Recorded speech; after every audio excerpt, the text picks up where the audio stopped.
Bismillahirrahmanirrahim. Assalamualaikum warahmatullahi wabarakatuh.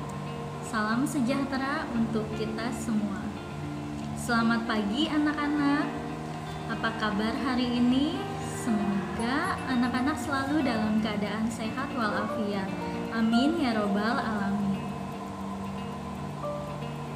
Bertemu kembali bersama hari ini dengan Ibu Kiki, Ibu Hesti, dan Pak Firdaus, yaitu Bapak dan Ibu guru kalian. Walaupun dalam kondisi daring atau pembelajaran jarak jauh, namun kita harus tetap semangat belajarnya ya. Sebelum belajar dimulai, marilah kita berdoa. Anak soleh dan soleha, marilah kita mengangkat kedua tangan kita untuk membaca doa belajar. Bismillahirrahmanirrahim. Robbi zidni ilma warzuqni fahma. Ya Allah, tambahkanlah aku ilmu dan karuniakanlah aku kepahaman. Amin. Dan untuk anak yang beragama non-muslim, silakan berdoa sesuai dengan keyakinannya masing-masing. Berdoa dimulai.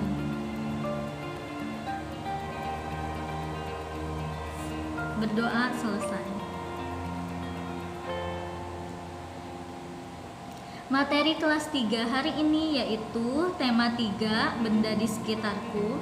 Subtema 1, aneka benda di sekitarku. Pembelajaran kedua. Anak soleh dan soleha, marilah kita belajar hari ini dengan penuh semangat ya. Adapun tujuan pembelajarannya yaitu 1. Siswa dapat menemukan kosakata baru yang terdapat dalam wacana. 2.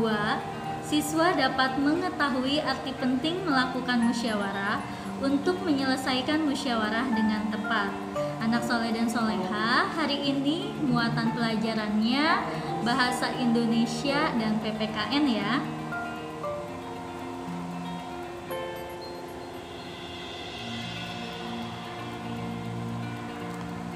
Ayo mengamati. Benda terbuat dari berbagai bahan dasar. Mari kita pelajari bahan pembentukan benda. Anak soleh dan soleha, di sini ada gambar lemari, kursi, pensil, meja, bangku, dan sebagainya ya. Benda-benda di bawah ini kebanyakan terbuat dari kayu. Benda terbuat dari kayu. Sebutkan bahan untuk membuat pensil. Pensil terbuat dari kayu. Di sekitarmu banyak sekali benda yang terbuat dari kayu. Beberapa di antaranya adalah meja, kursi, dan lemari. Kayu juga digunakan untuk membuat benda kerajinan, misalnya patung dan figura. Kayu adalah bagian dari pohon. Untuk memperoleh kayu, kita harus menebang pohon. Kemudian mengambil bagian batang untuk diolah menjadi berbagai macam benda. Perubahan dari batang kayu menjadi benda-benda tersebut melalui proses yang berbeda-beda. Pertama, batang pohon ditebang. Batang pohon yang telah ditebang disebut kayu gelondongan atau log. Kemudian, log dikirim ke pabrik atau pusat penggergajian. Pengiriman log menggunakan angkutan khusus seperti truk melalui darat atau kapal melalui sungai. Setelah itu, log dipotong-potong sesuai keperluan. Untuk menghindari jamur dan serangga yang dapat menyerang kayu, maka kayu perlu dikeringkan. Cara hanya dengan dijemur. Kayu dijemur sekitar 2 hingga 4 minggu. Setelah dijemur, kayu siap diolah sesuai keperluan.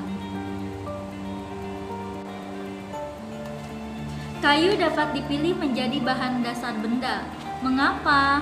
Karena kayu mempunyai banyak keunggulan keunggulan. Keunggulan kayu adalah mudah dibentuk. Beberapa benda yang terbuat dari kayu jati dapat bertahan sampai puluhan bahkan ratusan tahun. Selain keunggulannya, kayu juga memiliki kelemahan. Kelemahan benda berbahan kayu adalah tidak tahan api sehingga mudah terbakar. Namun, ada beberapa jenis kayu yang mudah terserang rayap atau serangga lainnya.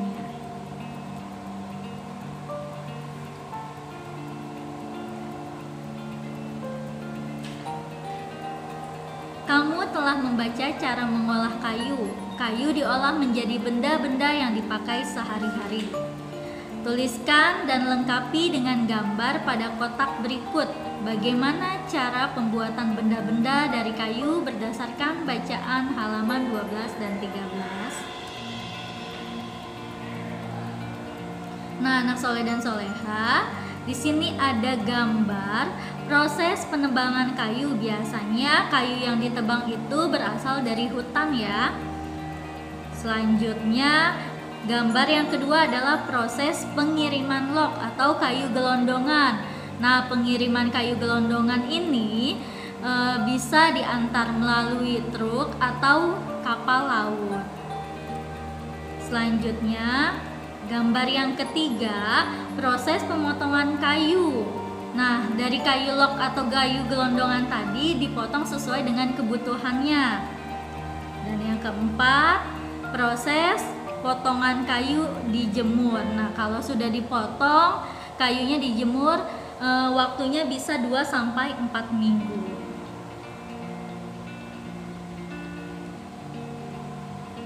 Ayo mengamati, perhatikan benda-benda yang ada di sekitarmu. Adakah yang terbuat dari kayu? Tuliskan hasil pengamatanmu di kolom yang telah disediakan. Nah, banyak ya anak soleh dan soleha benda-benda yang terbuat dari kayu. Di sini ibu akan memberikan contohnya nama benda dan kegunaannya. Nomor 1, ada meja. Kegunaannya untuk menulis, belajar, dan meletakkan barang. Kedua, ada figura. Figura itu kegunaannya untuk menyimpan foto, memajang piagam, dan hiasan rumah. Selanjutnya yang ketiga, ada kursi. Kursi itu berguna untuk duduk. Yang keempat, papan tulis. Papan tulis gunanya untuk menulis. Dan terakhir yang kelima, nama benda yang terbuat dari kayu, contohnya lemari. Kegunaannya untuk menyimpan baju, buku, dan barang lainnya.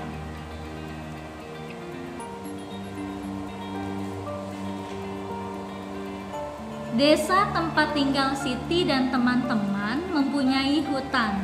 Di dalam hutan tersebut terdapat beraneka jenis pohon. Fungsi hutan antara lain untuk menyerap air hujan. Hutan menyimpan air hujan tersebut dalam jumlah yang banyak.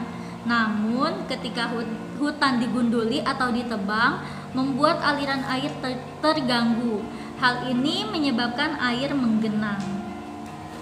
Akhirnya, terjadi banjir yang mengalir ke pemukiman penduduk. Nah, itu akibatnya ya kalau kita menebang hutan terus-menerus, akibatnya akan terjadi banjir.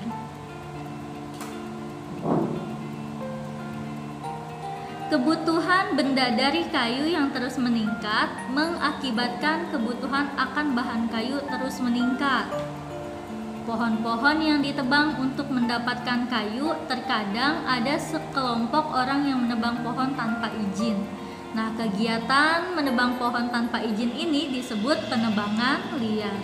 Semakin lama jumlah pohon di hutan, maka semakin berkurang. Bermusyawarahlah bersama kelompok untuk menjawab pertanyaan berikut. Anak soleh dan soleha, apa sih arti musyawarah? Musyawarah itu artinya membahas bersama suatu masalah dengan tujuan mencari keputusan bersama untuk menyelesaikan masalah tersebut. Nah, musyawarah ini termasuk dalam pengamalan sila Pancasila yang keempat, yang berbunyi rakyatan yang dipimpin oleh hikmat kebijaksanaan dalam permusyawaratan perwakilan.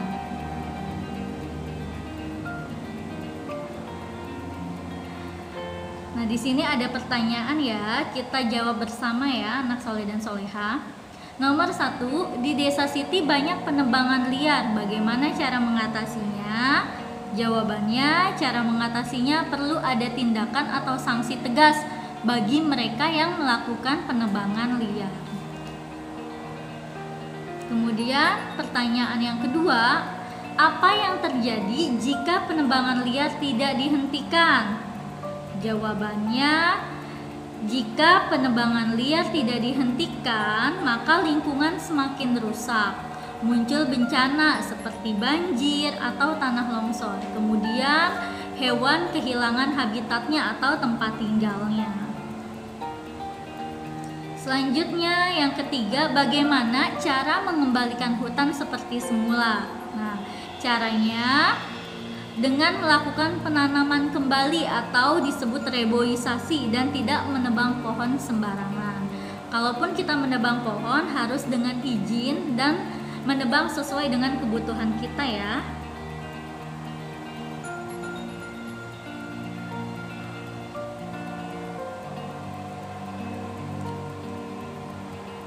Kamu telah bermusyawarah bersama temanmu tentang penebangan liar. Nah, tadi kita sudah menjawab bersama-sama tentang penebangan liar. Sekarang tuliskan pengalamanmu bermusyawarah bersama teman di bawah ini.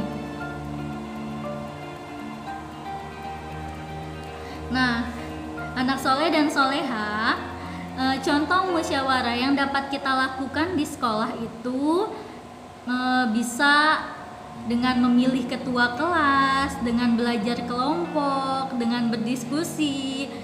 Itu contoh musyawarah yang dapat kita lakukan. Nah, ini nomor 1. Apakah musyawarah yang dilakukan berjalan lancar? Jawabannya iya, berjalan lancar. Kemudian, apakah semua teman memberikan pendapatnya? Jawabannya iya, semua teman memberikan pendapatnya. Yang ketiga, apakah kamu setuju dengan hasil keputusan bersama? Jawabannya iya, saya setuju dengan hasil keputusan bersama karena ini adalah hasil musyawarah yang dilakukan bersama-sama.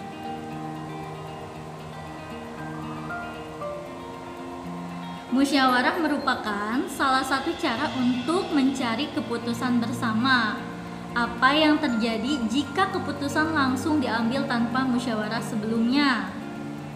Ayo diskusikan bersama temanmu mengapa perlu bermusyawarah dalam mengambil keputusan bersama. Nah, jadi anak soleh dan soleha itu kalau kita ingin mencari keputusan bersama, maka kita harus melakukan musyawarah. Karena musyawarah bertujuan membahas bersama suatu masalah dengan tujuan mencapai keputusan bersama untuk menyelesaikan masalah tersebut. Jadi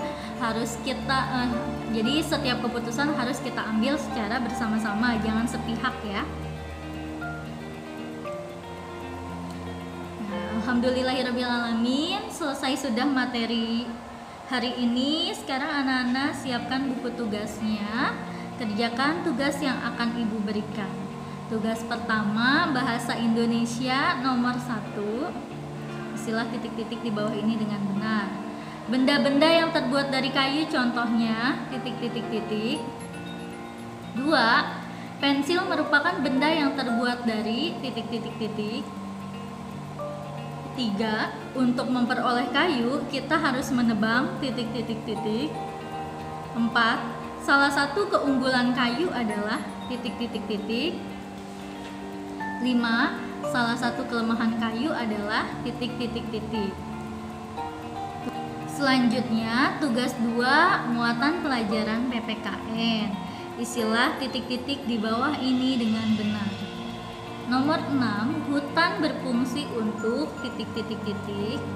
Nomor 7, akibat jika hutan digunduli adalah titik-titik-titik. Nomor 8, kegiatan menebang pohon tanpa izin disebut titik-titik-titik. Nomor 9, musyawarah merupakan salah satu cara untuk mencari titik-titik-titik. Nomor 10, akibat jika keputusan langsung diambil tanpa musyawarah adalah titik-titik-titik.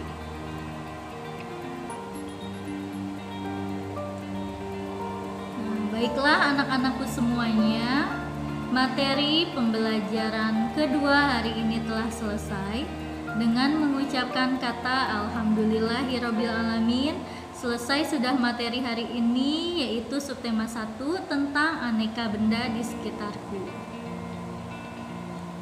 Mudah-mudahan ilmu yang didapat hari ini bisa bermanfaat dan dapat diamalkan. Amin. Terima kasih atas perhatiannya. Sampai jumpa lagi di pembelajaran selanjutnya. Wassalamualaikum warahmatullahi wabarakatuh. Salam sejahtera untuk kita semua.